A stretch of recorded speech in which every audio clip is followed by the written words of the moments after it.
하나님께서 주신 말씀 함께 보겠습니다. 신약성경 히브리서 11장 6절의 말씀과 12장 1절에서 2절까지의 말씀입니다. 히브리서 11장 6절의 말씀과 12장 1절에서 2절의 말씀을 제가 봉독해 드리겠습니다. 믿음이 없이는 하나님을 기쁘시게 하지 못하나니 하나님께 나아가는 자는 반드시 그가 계신 것과 또한 그가 자기를 찾는 자들에게 상 주시는 이심을 믿어야 할지니라. 이러므로 우리에게 구름같이 둘러싼 허다한 증인들이 있으니 모든 무거운 것과 얽매이기 쉬운 죄를 벗어버리고 인내로써 우리 앞에 당한 경주를 하며 믿음의 주여 또 온전하게 하시는 이인 예수를 바라보자. 그는 그 앞에 있는 기쁨을 위하여 십자가를 참으사 부끄러움을 개의치 아니하시더니 하나님 보좌 우편에 앉으셨느니라. 아멘.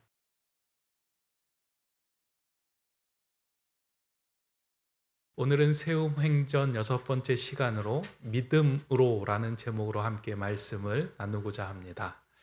스포츠 선수나 예술계에 종사하며 뛰어난 활약을 한 사람들을 기념하기 위하여 만든 기념관이나 단체를 우리는 명예의 전당이라고 부릅니다. 이 명예의 전당에 이름이 헌정되는 사람들은 실력뿐만 아니라 그들의 인성까지 겸비해야 되기 때문에 이 명예의 전당에 오르는 일은 쉬운 일이 아니다라고 말합니다. 우리나라의 박찬호 선수도 은퇴하고 난 후에 이 명예의 전당 후보군에 속하였지만 까다로운 심사의 장벽을 넘지 못하고 여전히 그 후보군에만 머물러 있다라고 하는 뉴스를 본 적이 있습니다. 이렇게 까다로운 절차와 엄격한 심사를 통해서 헌정되는 것이기 때문에 명예의 전당에 이름을 올리게 된 사람들은 그 이름 올린 자체를 가문의 영광이다라고까지 생각하고 말하기도 합니다. 세상에서 이렇게 한 분야에서 열심히 살아간 사람들을 기념하는 명예의 전당이 있다면 성경에도 믿음으로 살아간 사람들, 그 사람들을 모아놓은 명예의 전당이라고 할 수 있는 성경의 구절이 있습니다. 오늘 우리가 읽은 히브리서 11장을 우리는 믿음장이라고 부르는데요. 이 믿음장을 자세히 읽어보면 구약의 성경의 인물들 중에 믿음으로 살아갔던 사람들 16명을 꼽아서 이곳에 기록하고 있습니다.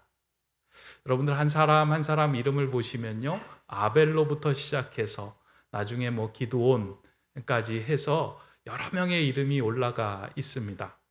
그런데 이 사람들의 삶의 내용, 그 삶의 자세들, 삶의 상황들을 자세히 면밀히 살펴보면 이 사람들은 그 당시에 그리고 그 사람들의 삶 가운데 성공한 삶을 살아간 사람은 아닙니다. 어떻게 보면 소위 세상에서 말하는 성공적인 사람은 아닙니다. 믿음으로 노아는 이라고 시작을 하면서 노아에 대한 이야기를 펼쳐갔는데요.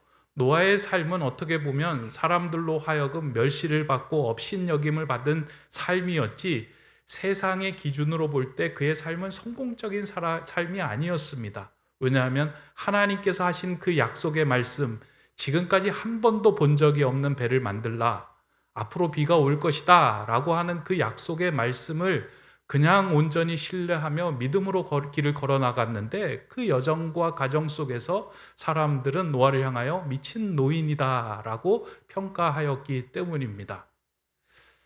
모세도 마찬가지 아니었겠습니까?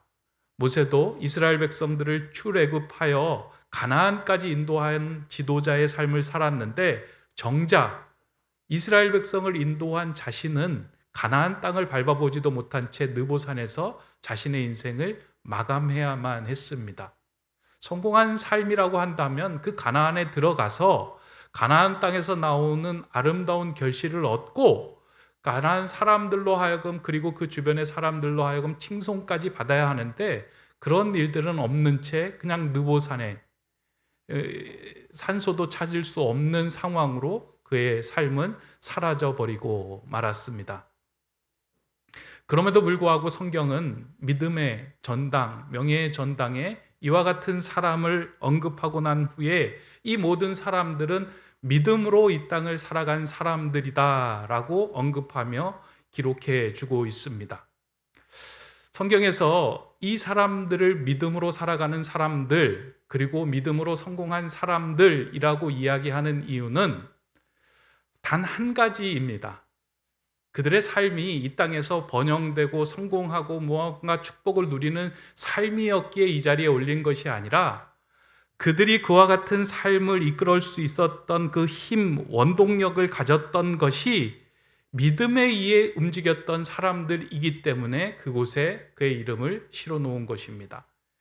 그 사람들을 추동했던, 그 사람들을 믿음으로 살아가게 했던 움직이는 힘이, 근원이 온전히 믿음에 있었던 사람이기 때문에 이 사람들은 믿음의 명예의 전당에 오를 만한 자격이 있다라고 기록한 것입니다.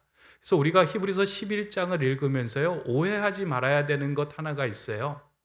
우리는 이렇게 믿음으로 뛰어난 사람들을 보면 이렇게 생각을 해요. 예수 잘 믿고 우리도 이 땅에서 성공해야지.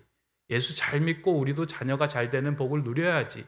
예수 잘 믿고 우리도 풍성한 복과 이름이 높이 드높이는 그런 영광을 누려야지 라고 생각하며 이 본문을 읽을 수도 있습니다. 그러나 오늘 본문에서는 그런 의미로 이 11장의 16명을 기록한 것이 아니고요, 오직 믿음으로, 믿음에 의하여, 그러니까 사람이 중요한 것이 아니고요, 믿음에 의하여 자신의 인생을 추동해 나간 사람들, 그 믿음에 주목하게끔 하기 위하여 이 사람들의 이름을 언급하고 있는 것입니다.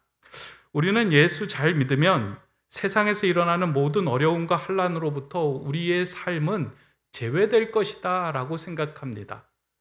우리가 예수 잘 믿으면 우리의 자녀들은 세상에서 인정받고 영광스러운 자리에 올라갈 것이다 라고 생각합니다. 그래서 어떻게 하면 예수를 잘 믿을 수 있을까?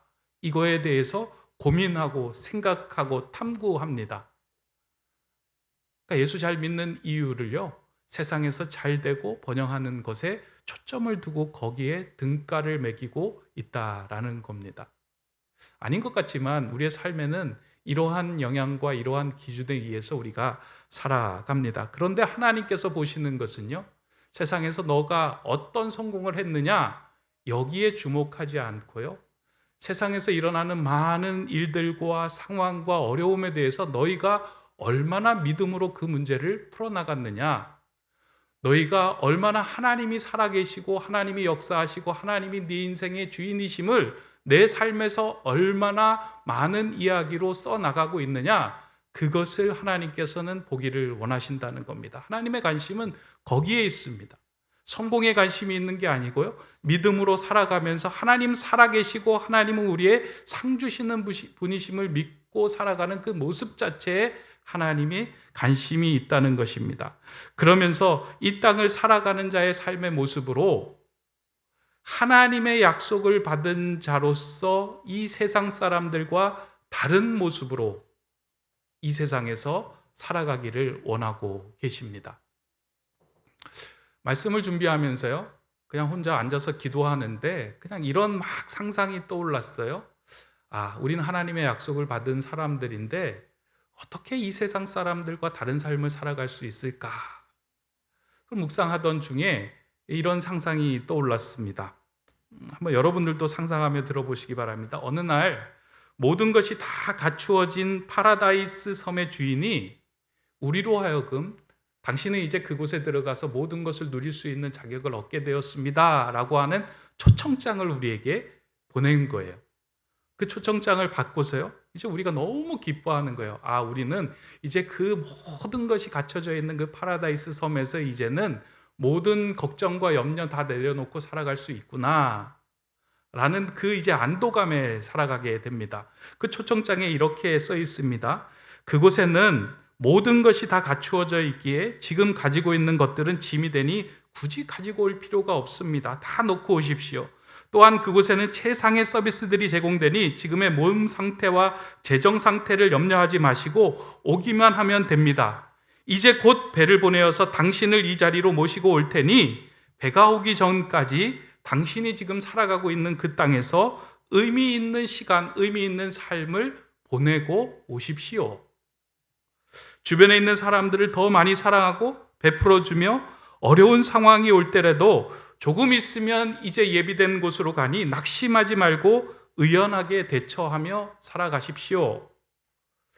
이러한 이야기를 듣고서는 그 이전과는 다른 삶의 모습과 자세와 행동을 취하게 됩니다.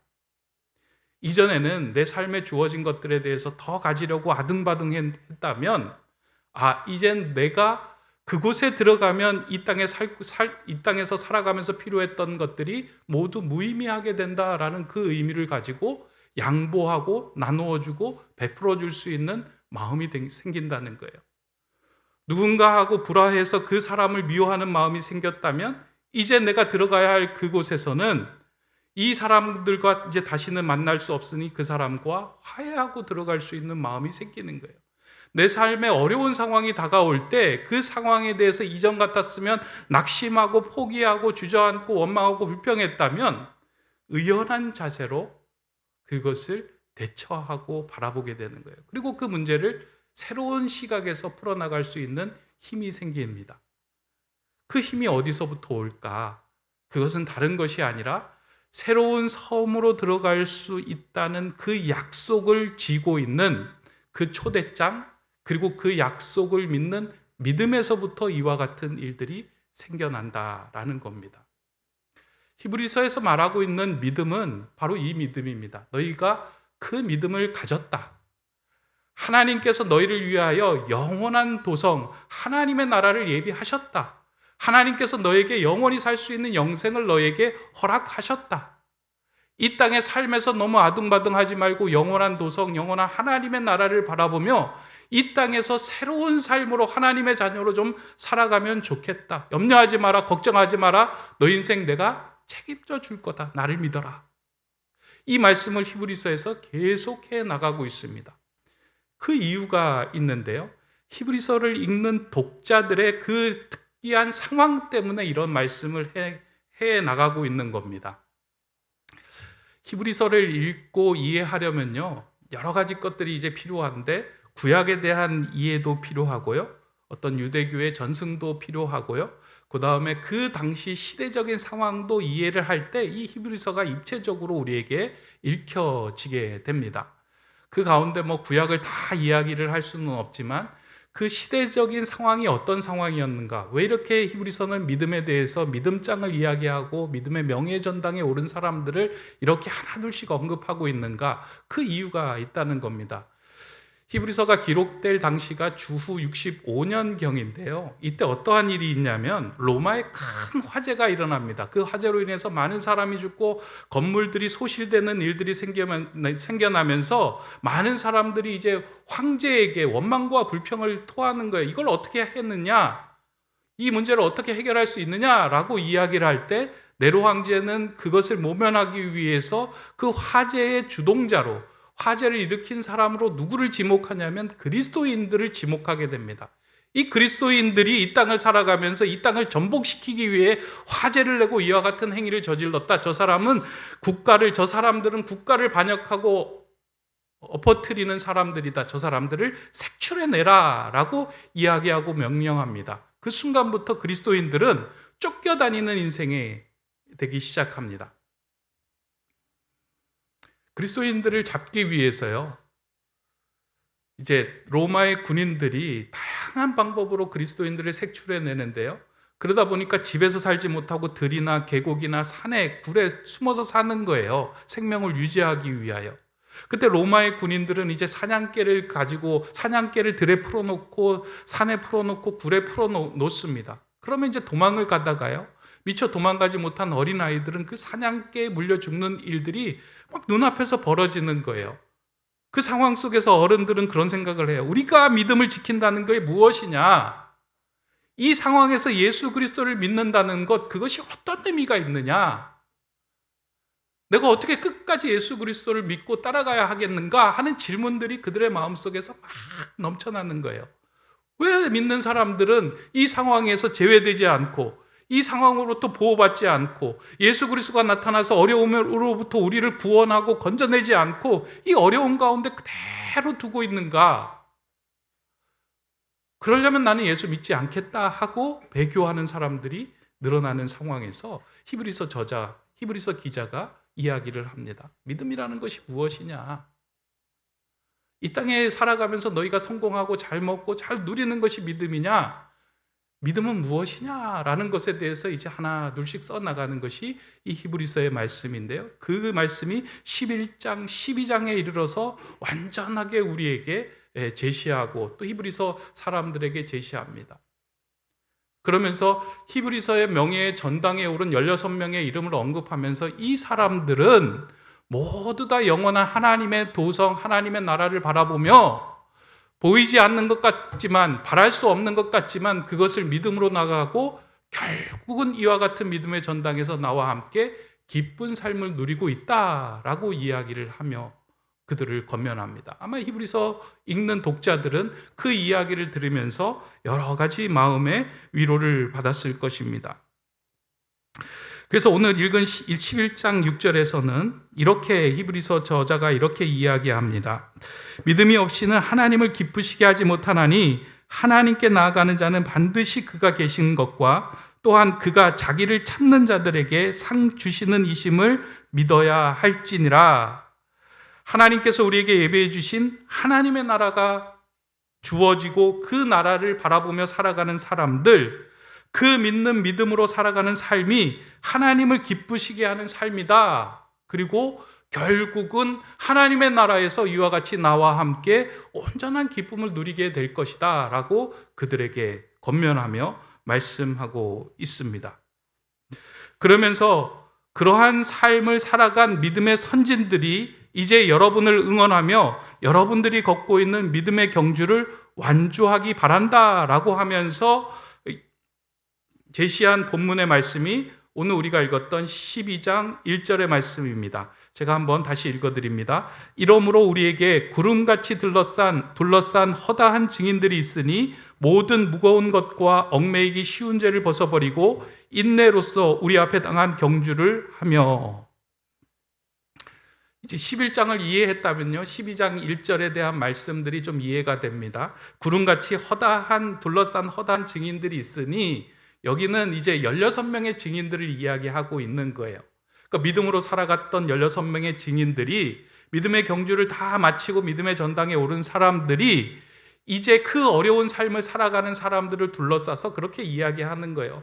이 땅에 살아가는 삶은 잠시인데 그 삶 속에서 이 상황과 환경에 굴복하여 그 바닥만 바라보지 말고 눈을 들어서 하나님을 바라보고 눈을 들어서 우리를 바라볼 때 너희들이 믿음으로 살아갈 수 있는 힘과 용기를 얻을 것이다. 우리를 봐라 라고 이야기하며 응원하고 있다 라고 이야기하는 것입니다. 아마 이 말씀을 듣는 그 히브리서를 읽는 독자들은 이 구절에 대해서 많은 응원과 힘을 얻었을 것입니다. 근데 이 말씀은 그 당시의 그리스도인들만을 향한 말씀은 아닙니다. 오늘 우리에게도 동일하게 적용되는 말씀입니다. 오늘 우리도 예수 그리스도를 믿는 믿음으로 인하여 하나님 나라에 들어갈 자격을 얻은 사람들입니다. 근데 그 자격을 얻은 사람들이 이 땅을 살아갈 때 하나님 나라의 자녀로, 하나님 나라의 백성으로 우리의 삶에 다가온 문제를 풀어내 가지 못하는 상황들이 너무나도 많다는 겁니다. 여전히 믿음의 문제를 풀 때도요, 믿음은 잘 믿으면, 좋은 믿음은 우리가 성공하고 번영하는 것이라고 생각하고요, 우리에게 낙심되는 일들이 다가오면 하나님께서 우리를 돌보지 않는 것이라고 우리는 생각하며 살아간다는 거예요. 그러다 보니까 하나님을 떠나기도 하고 낙심하고 피곤하여 그 자리에 주저앉는 일들이 오늘도 여전히 우리의 삶 가운데 벌어지고 있는 문제다라는 것입니다. 여러분 그렇지 않으세요? 어느 날 우리의 삶 속에 마음에 턱 하고 다가오는 일들이 다가오면 우린 그 문제를 어떻게 풀어갈까요? 저 상대방이 마음에 안 들면 시기하고 불평하고 질투하고 원망합니다. 그 내 문제가 풀리지 않으면 하나님 나를 사랑하지 않는 것 같다라고 생각을 합니다. 어려운 상황이 오면요, 이 상황을 어떻게 믿음으로 풀어낼 것인가에 대한 걱정하는 것이 아니라 내 인생이 왜 이렇게 꼬이는가라고 한탄하고 주저앉아 있는 것이 우리의 모습이다라는 겁니다. 다시금 우리에게 이야기하는 믿음으로 산다는 건 뭐냐? 우리가 믿음으로 이 땅을 살아가는 것은 무엇이냐? 세상 사람들과 똑같이 반응하며 살아가는 것이냐? 그게 아니다. 믿음으로 살아간다는 건 이미 하나님 나라의 영원한 도성에 대한 약속을 진 사람으로 이 땅의 사람들과 다른 방식으로 믿음의 문제로 그것을 풀고자 하나님을 바라보며 눈을 들어 예수 그리스도를 바라보는 그 삶으로 살아가는 것이 믿음이다. 예수님께서는 이 상황을 어떻게 풀어갔는가, 그것을 묻고 예수님을 바라보는 것, 그게 믿음의 삶이다. 그러면서 이야기하는 말씀이 이제 12장 2절의 말씀입니다. 12장 2절의 앞부분의 말씀인데요, 한번 제가 읽습니다. 믿음의 주요 또 온전하게 하신 이인 예수를 바라보자. 히브리서에서요, 믿음에 대한 말씀 중에 가장 중요한 구절이 저는 이 12장 2절의 말씀이다라고 생각합니다. 히브리서뿐만 아니라 믿음에 대해서 우리가 이해하고 믿음에 대해서 깊게 생각해야 하는 부분이 있다면 이 구절에 믿음의 주요 또 온전케 하시는 이인 예수를 바라보자, 이 구절이 우리가 제대로 이해하고 받아들일 수 있다면 어떻게 믿음으로 살아갈 것인가, 믿음으로 산다는 것이 무엇인가를 좀 우리가 해석하고 이해할 수 있다라는 것입니다. 제가 이제 그 설교를 준비하면서요, 옆에다가 이제 헬라어 성경을 하나 펴놓고 가끔 가다가 그 헬라어 성경에는 뭐라고 기록되어 있는가, 이 구절이 이렇게 이제 비교하면서 봅니다. 근데 이번에도 히브리서 12장 2절의 이 앞부분을 보니까요, 그 헬라어 성경에 이렇게 기록하고 있어요. 믿음의 창시자요 또 완성자이신 예수스를 바라보자. 그러니까 헬라어는 예수를 예수스라고 이야기하고 있는데요, 믿음의 주요 온전케 하시는 이걸요 헬라어 성경에서는 믿음의 창시자요 완성자이신 예수라고 표현을 하고 있다는 거예요. 의미 있는 표현 아니겠습니까? 예수님께서 믿음의 창시자이시고 믿음의 완성자이시다라는 겁니다. 그러니까 믿음으로 우리가 살아간다라고 할 때 우리 안에 믿음을 넣어준 건 우리 스스로가 아니라 이미 예수님께서 우리 안에 믿음으로 살게 하게끔 믿음의 이야기를 시작하게끔 하셨다. 그분이 창시자다라는 거예요. 그리고 그 믿음의 이야기를 계속 써나갈 수 있도록 우리와 함께 하시며 완성시키는 분도 예수님이다라는 의미입니다. 그럼 믿음으로 산다는 건 뭐예요? 우리 안에 이제 믿음의 이야기를 써나가시는데 그 믿음의 이야기를 써나가시는 예수님의 글에 우리가 어떻게 반응하며 살아가느냐, 이것이 믿음의 삶이에요. 저와 여러분에게 하나님의 영원한 나라 약속의 도성을 허락해 주셨다, 내가 너에게 영생을 주셨다라고 하는 이 자격을 우리가 받았다라고 할 때는요, 그것을 붙들고 이제는 예수님께서 우리 안에 써나가시는 믿음의 이야기를 우리의 삶으로 완성시켜 나가야 하는 일들을 맡았다라는 겁니다. 이 믿음의 주라고 하는 단어를 헬라어로 보니까 주에 해당되는 단어가 이 아르케고스라고 하는 단어를 사용하고 있어요. 아르케고스. 그러니까 이 단어는 이제 헬라어 사전에 찾아보면 주라는 말 외에 창시자, 근본, 기원이라는 말이 있습니다. 근데 이 창시자, 근본, 기원이라는 말만 있는 것이 아니고요, 그 당시에 헬라 문화권에서 가장 많이 사용했던 의미는 저자라고 하는 말이었다고 합니다. 그러니까 믿음의 저자가 예수 그리스도다라는 말이에요. 이건 뭐 창시자이며 완성자이다라고 하는 말하고 맥락을 같이 해요. 왜냐하면 저자라고 하는 것은 글을 시작하고 글을 완성한 사람이 저자이잖아요.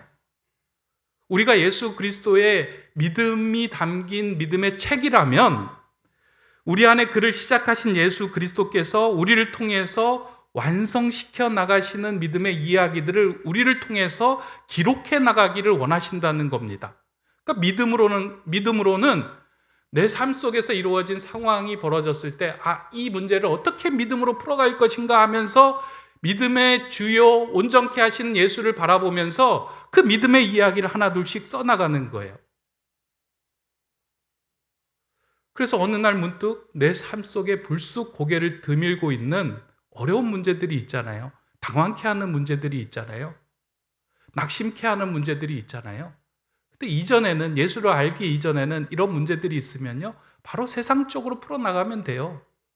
돈이 필요하면 돈 있는 사람들을 찾으면 되고요, 몸에 질병이 생기면 그 질병을 치유할 병원을 빨리 찾아내면 됩니다. 그냥 그것으로 끝나면 돼요. 근데 믿음의 이야기는 뭐예요? 이러한 상황을 통해서 하나님이 살아계시고 하나님이 나에게 상 주시는 이심을 온 사람들에게 알려주는 그 이야기를 써나가는 거예요. 낙심하지 않고 하나님이 이 일을 통하여 내 삶을 어떻게 온전히 빚어가시는가, 그에 대한 믿음과 기대를 가지고 그 문제를 바라보고 풀어나가는 거예요. 그러한 이야기를 제대로 써나갈 수 있도록 내 삶을 하나님께 맡기는 삶이 믿음으로 살아가는 삶입니다. 저는 여기에서 함께 예배하는 우리 성도님들이요, 올 한 해 세움행전을 써나가는데 그런 믿음의 이야기가 좀 가득 채워지면 좋겠다 하는 생각이 듭니다. 여러분 지금까지 살아오면서요, 여러분 삶 속에서 믿음의 이야기들이 한 줄, 두 줄, 세 줄 있을 겁니다. 근데 이 믿음의 이야기가 더 풍성해지면 그 풍성해진 삶을 통하여 하나님이 영광을 받는 일들이 넘쳐나는 거예요. 그 삶을 하나님께서는 기뻐 받으시는 거예요. 그래서 믿음이 없이는 하나님을 기쁘시게 못한다, 믿음의 이야기가 없는 사람은 하나님을 기쁘시게 못한다라고 이야기합니다.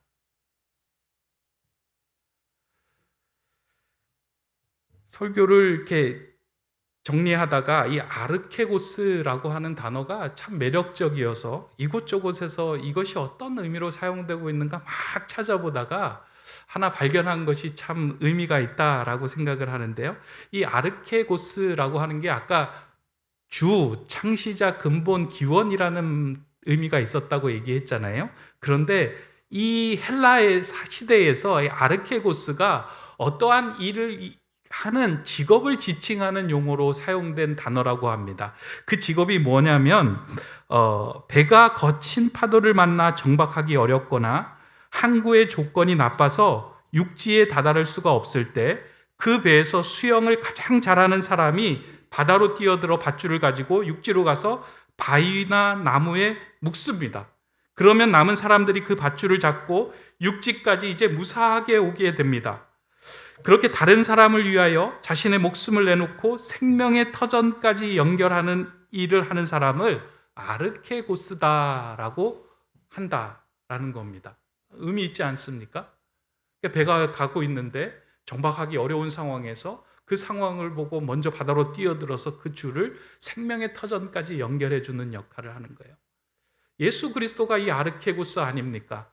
우리로 하여금 하나님의 나라, 그리고 하나님께 연결될 수 있도록 십자가로 뛰어들어서 우리를 하나님께로 연결시켜 주신 분이 아르케고스입니다. 그래서 우리 하나님과 연결되었어요. 그 예수 그리스도를 바라보면 우리는 하나님께로 나아가는 삶을 살 수 있어요. 근데 여기서 끝이 아니고요, 바라보라라고 오늘 성경 본문에서는 이야기하고 있잖아요. 믿음의 주여 온전케 하신 이 예수를 바라보라라고 하는 건 그냥 쳐다만 보라는 이야기가 아니에요. 예수님이 어떻게 살아가셨는지 너도 봐라. 그렇다면 너의 인생의 삶 속에서 그렇게 어렵고 힘들고 풀리지 않는 문제가 오면 당황하거나 피하지 말고 그 속으로 뛰어들어라. 너가 이 시대에, 너가 이 상황 속에, 이 삶 속에 새로운 역사를 기록하는 아르케고스의 삶을 살아라 라고 우리에게 권면하는 메시지입니다. 올 한 해 성도님들하고 이야기를 하던 중에요, 여러 가지 아픔과 힘든 일들에 대한 이야기들을 건네오면서 저보고 목사님 좀 기도해 주시기 바랍니다 라고 하시는 성도님들의 얘기가 꽤 많이 있습니다. 우리 교회가 이렇게 크지도 않음에도 불구하고 각 사람들마다 아프고 힘들고 어렵고 풀어야 할 숙제들이 많은 것을 보게 됩니다. 제가 그럴 때 그분을 위해서 기도하고 마음으로 또 시간을 내서 기도할 때요, 하나님, 이분이 이 상황을 통해서 이 상황 속에서 낙심하거나 주저앉지 않게 하여 주시고 이 상황을 믿음의 이야기로 풀어낼 수 있는 믿음의 사람 되게 하여 주시옵소서. 하나님께서 인생의 여정 중에서, 잠시 이 땅의 짧은 여정 중에서 우리를 믿음의 사람으로, 하나님의 살아계심을 증거하는 사람으로 우리를 세워주셨는데 그 사람이 이 사건을 통해서 하나님 살아계심을 증거하는 일들을 드러내는 그 믿음으로 풀어내는 삶이 되게 해주십시오. 저는 이 기도가요, 저와 여러분들의 올 한 해 기도였으면 좋겠어요. 하나님, 제가 하나님 믿음의 이야기를 써나가고 싶습니다. 근데 저를 보면서요, 믿음의 저자이신 예수님께서 너는 아직은 안 되겠다 라고 얘기하는 것이 아니고요, 너와 함께 믿음의 이야기를 써나가고 싶다. 그 믿음을 가지고 내 삶 속에서 어렵고 힘들고 풀리지 않는 문제가 나올 때 우리가 믿음으로 그 속으로 뛰어드는 거예요. 그리고 그 문제를 하나 둘씩 믿음으로 예수님께서 어떻게 풀어가셨는지 보고 새로운 열매를 맺는 삶을 살아가는 겁니다.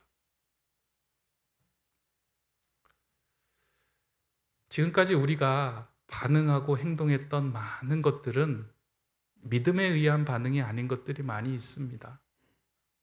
세상적인 것들, 세상적인 판단 기준에 의한 반응들이 참 많이 있습니다.